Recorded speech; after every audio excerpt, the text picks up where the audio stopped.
덕성여대 2014학년도 수시 인문계열 문제 보겠습니다. 덕성여대는 2014학년도 문제에서 150자에서 500자를 오가는 그런 단답 서술의 문제를 출제를 하고 있습니다. 그리고 문제 1번에서는 윤리에 관련해서 인간의 본성을 주제로 출제를 했고, 첫 번째에서는 제시문의 차이점을 대비하라, 그리고 두 번째는 하나의 제시문을 활용해서 비판하거나 옹호하라, 이런 적용의 문제를 출제를 했고, 문제 2번은 중국의 효도법을 현안으로 제시한 뒤 찬반 견해를 서술하는 것, 그리고 문제 3번에서는 물질과 삶이라는 이런 가치관의 문제를 출제하면서 문제 1번은 비교, 그리고 2번은 비판적 제시문의 적용을 요구를 하고 있습니다. 이 주제와 관련해서 특히 문제 2번과 관련해서 선천과 후천의 쟁점을 한번 배경 지식으로 들어두게 된다면 문제에 대한 이해도를 좀 더 체계적으로 정리할 수 있을 것입니다. 각 문항별로 서술의 키워드를 검토한 뒤 대학 측에서 공개한 답안지 확인하겠습니다.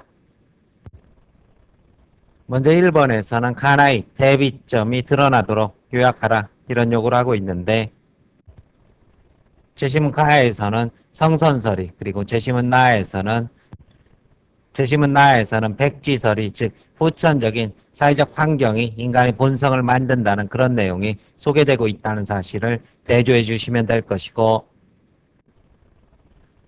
문제 2번에서는 가나 중 하나를 택해서 다의 논증을 비판하거나 옹호하라, 이런 요구를 하고 있습니다. 따라서 다에서는 후천적인 환경에 의해서 인간이 악해지고 타락할 수 있다는 그러한 내용을 담고 있는 만큼 제시문 가를 토대로 해서는 비판적 서술을 할 수 있을 것입니다. 하지만 인간이 이러한 반지를 가졌다고 해서 아무런 죄의식 없이 악행을 일삼을 수는 없을 것이다. 그러한 과정 속에서도 선천적으로 내재한 바로 양심이 그것을 가로막는 브레이크가 된다. 이러한 식의 비판적 서술을 해줄 수 있지만, 제시문 나를 토대로 해서는 옹호하는 그런 서술이 합리적이라고 볼 수 있을 것입니다. 인간이라는 것이 무엇을 통해서, 외적 환경을 통해서 얼마나 손쉽게 타락할 수 있는지를 잘 보여주고 있는 사례가 된다 해서 다의 논증을 옹호하는 그런 논의는 뭐를 토대로, 나를 토대로 가능하게 될 것입니다. 답안 전개 보겠습니다. 먼저 1번입니다. 인간에게는 본성이 있는지에 대해 가와 나는 상반된 견해를 제시한다. 가는 인간의 본성은 선하며 이는 자연의 이치와 같다고 주장한다. 반면 나에 의하면 인간의 본성은 선한지 혹은 악한지 규정될 수 없으며 백지 상태이며 성품은 오히려 외부의 영향을 받는다. 문제 2번에 대한 해설입니다. 다는 인간이 선한지는 알 수 없으며 선한 사람도 유혹이라는 특정 상황 속에서 무너질 수 있다는 것으로 이해할 수 있다. 그렇다면 나는 다를 옹호하는 글이 된다. 반지가 주어진 상황에 초점을 두어 인간의 행동이나 성품이 환경의 영향을 받는다는 주장이 가능하기 때문이다. 이러한 식의 서술 방향을 대학 측에서 밝히고 있습니다. 두 개의 답안을 공개를 하고 있는데, 예시 답안 2가 제가 보기에는 더 분명합니다. 따라서 이것만 소개하겠습니다. 필요하신 학생은 화면 중단시키고 예시 답안 1도 면밀하게 읽어보시기 바랍니다. 다는 무엇이든지 마음대로 할 수 있는 반지를 얻는다면 올바른 사람도 예외 없이 악용할 것이므로 인간은 결국 이기적이라고 주장한다. 그러나 가에서 말하는 인간의 선한 본성, 특히 양심을 고려할 때 이는 지나친 주장이다. 물론 옳게 살고자 결심한 사람도 절대 자유를 부여하는 반지를 얻는다면 유혹을 견뎌낼 것이라 장담할 수는 없을 것이다. 그런데 이는 역설적으로 나를 성찰한 양심이 있기 때문에 가능하다.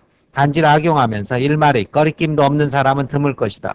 양심의 가책은 바로 인간의 선한 본성을 드러내고, 따라서 반지를 얻는다고 모두가 이를 쉽게 악용할 것이라고 볼 수는 없다. 이러한 성선설의 입장에서 답안 전개도 가능할 것이고, 이에 비해서 제시문 나의 입장에서 바로 이러한 기계스의 반지 자체가 충분히 현실성이 있으며 인간이 환경이나 외적 유혹에 얼마나 취약한 존재인지를 보여주고 있다. 따라서 인간의 행동이라는 것은 주어진 것이 아니라 외부의 환경과의 끊임없는 자극과 반응의 과정이다. 도덕성이라는 것도 이를 형성하기 위해서는 후천적인 교육과 그리고 처벌이라는 요소가 필요하게 된다. 이러한 식의 답안 전개도 가능하게 될 것입니다. 문제 2번에서는 중국의 효도법을 현실 사안으로 제시한 뒤 가나 제시문에 담겨져 있는 본질적 의미를 먼저 밝히고 이를 토대로 해서 효도법에 대한 견해를 서술하라 이런 요구를 하고 있습니다.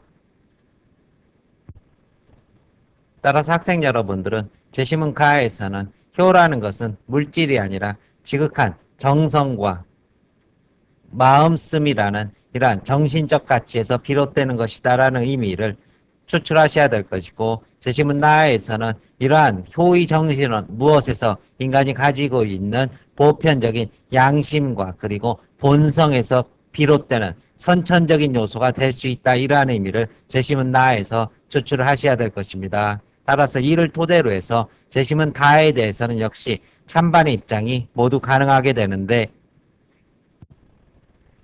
대학 측에서는 효도법을 찬성하는 입장이라면 아무렇지도 않게 부모를 나몰라라는 각박한 현실 세태에 대해서 경종을 울리는 의미에서 법의 힘을 빌려서라도 노쇠한 부모를 봉양할 필요성을 일깨우는 내용을 언급함으로써 이러한 강제성이 사회적으로 소외되는 이러한 노인 문제를 해결하는데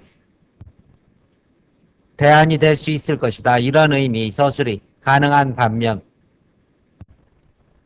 반대하는 입장이라면 사람마다 경제적 여건과 상황이 다름에도 불구하고 효도를 법률로 강제하는 것은 부당하며 이로 야기되는 폐단과 무의미성에 대한 논지를 추가적으로 제시하면 된다, 이렇게 밝히고 있습니다. 이때 야기되는 폐단이라는 것은 무엇보다도 이런 도덕을 법으로 강제함으로써 그 본연의 정신이 훼손될 수 있다는 부분, 그리고 두 번째는